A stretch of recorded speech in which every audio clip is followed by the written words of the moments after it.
A fé é o estilo de vida de Deus, Ele se move em fé, se revela em fé, te sustenta em fé. A Bíblia diz que lá em Gênesis, quando Ele criou todas as coisas, em alguns momentos a palavra criação no original é o bará de Deus, fala a respeito não só sobre algo que foi criado por Deus, mas algo que também é sustentado por Deus. O tipo de criação que Deus faz não é o mesmo tipo de criação que a gente faz, porque tem coisas que a gente começa e não termina, tem coisas que a gente cria e não sustenta. Mas tudo que Deus faz pelo poder da sua palavra, Ele sustenta pelo poder dela. Por isso que Ele volta no mesmo lugar, no mesmo cenário, para fazer o mesmo convite para Pedro. Pedro desistiu, Deus não. Pedro se esqueceu, Deus não. Pedro retrocedeu, Deus não. Pedro abandonou, Deus não. Então quando Jesus volta para Pedro no mesmo lugar, fazendo o mesmo milagre, Ele está lembrando que o mesmo convite ainda está de pé. É como se Ele falasse: Pedro, as palavras que eu liberei sobre você, eu presto conta delas para mim mesmo. Tem uma passagem que Deus diz: por não ter ninguém superior a jurar, jurou por si mesmo. Que Deus é esse que dá como garantia a si mesmo? Porque não há ninguém superior. Um Deus que não foi criado. Em que momento Deus foi criado? Ele não foi criado, porque tudo que existe foi criado a partir dele. Em que momento da história? Não dá para saber, porque não existia tempo antes de Deus existir. A Bíblia diz que Ele é o maravilhoso conselheiro, Deus forte, Pai da eternidade. A eternidade foi gerada nele. Ele não nasceu em algum momento da eternidade passada, Ele pariu a eternidade. Você está comigo? Diga amém. Por que você está falando sobre essas coisas a respeito de Deus, pastor?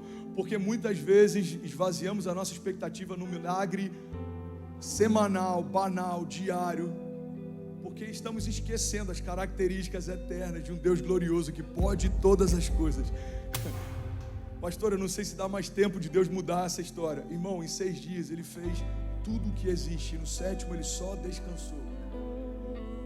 Homens precisam de tempo, Deus não. O tempo subexiste em Deus. O tempo subexiste em Deus. Homens se movem no cronos. Nosso tempo é contado por ponteiros, segundos, horas, dias, calendários. Colocamos a expectativa no novo ano como se o novo calendário fosse mudar alguma coisa.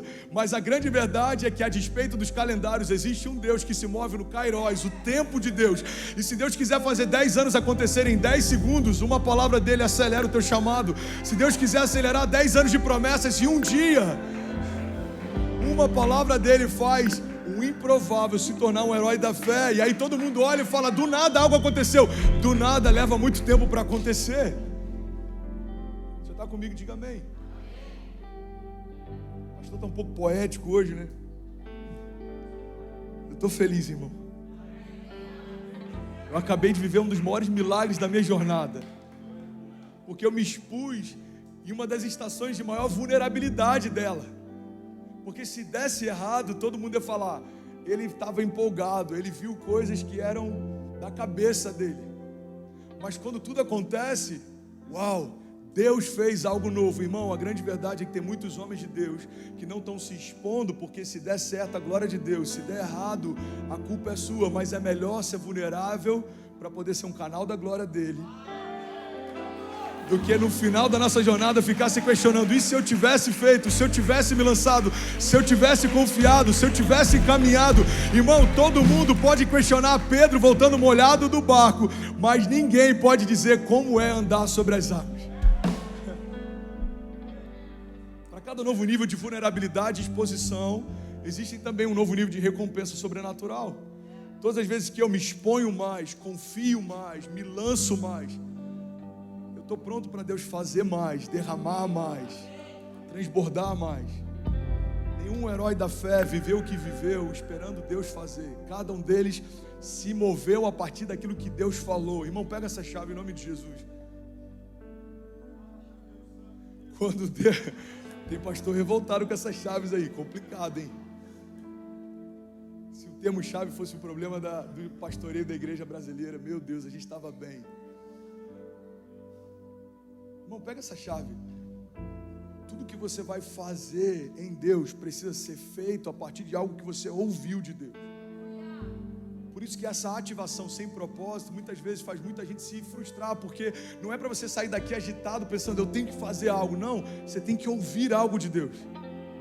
Não faça nada sem ouvir algo de Deus. Não dê um passo sem ouvir algo de Deus.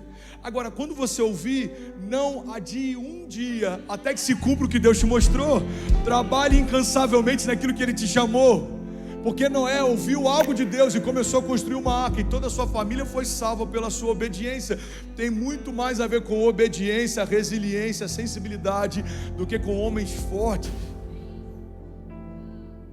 A gente está acostumado a celebrar homens fortes, e na nossa geração, vamos ser sinceros, nos últimos 3 anos, os referenciais que a nossa geração tem são de homens que alcançaram 1 milhão antes dos 20 e poucos anos.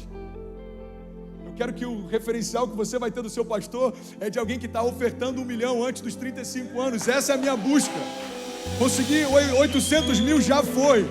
Raspei tudo que eu podia, tudo que veio eu devolvi. Por quê? Porque eu quero poder dizer para os meus filhos: tem gente buscando 1 milhão antes de X anos. O seu pai doou 1 milhão antes de Y anos. Por quê? Porque a nossa glória não está na nossa força. No reino, a força não está no que se conquista. O reino, a força está no que se derrama. Abraão é o pai da fé, não pelo que ele conquistou. Abraão é o pai da fé pelo que ele estava disposto a entregar.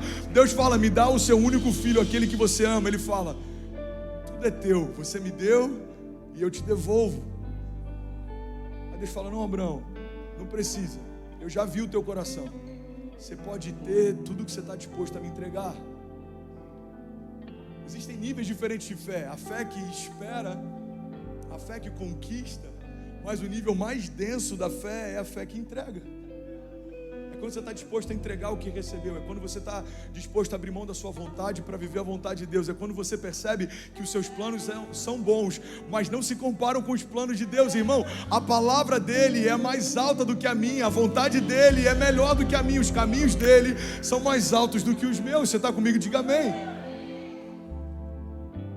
Uma geração em que está todo mundo querendo vender um lifestyle de 7 dígitos, 6 em 7, 8 em 7, 12 em 14, sei lá qual o numeral.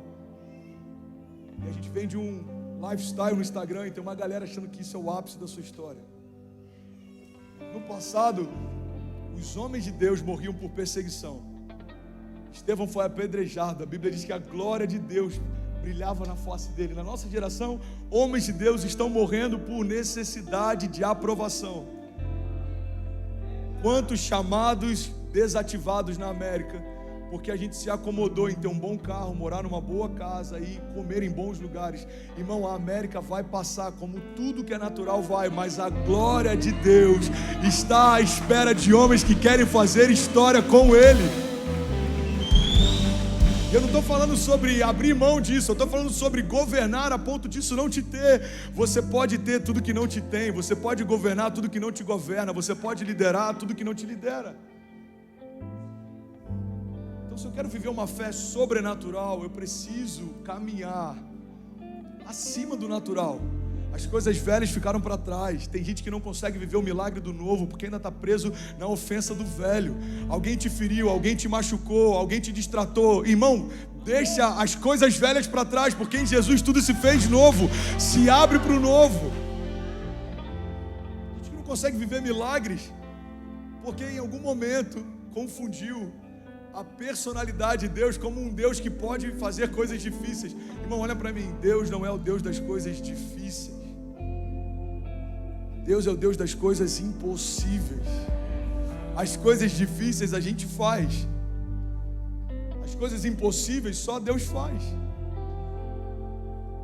Então, se eu tenho uma dor, por mais que seja intensa, um remédio resolve. Se eu tenho uma dívida, por mais que possa ser grande, um empréstimo às vezes resolve. Se eu tenho uma dúvida, um conselho resolve. Mas existem momentos da nossa vida em que só Deus pode resolver, só Deus pode mudar. E é nesse momento que muitas vezes a gente desanima, mas era nesse momento que a gente devia se animar. Por quê? Porque quão triste deve ser depender de uma impossibilidade sem crer no Deus do impossível. Mas nós cremos nele, não só cremos, como nele existimos, nos movemos. Você está de pé porque Deus sonhou com você, Deus desejou você. Você está comigo? Diga amém. E aí, tudo bem? Você acabou agora de assistir um vídeo. Se você ainda não está inscrito, já se inscreve também no nosso canal, ativa esse sininho aqui embaixo de notificação e toda vez que eu fizer uma live ou estiver transmitindo uma mensagem ao vivo, você vai ser um dos primeiros a saber. Mas eu deixei mais 2 indicações aqui que eu espero que façam muito sentido para você. Então já aproveita e clica para assistir a próxima mensagem, beleza? Seja bem-vindo ao time de incendiários e eu espero de verdade que essas mensagens mudem a sua vida como elas têm mudado a minha também. Até a próxima. Valeu!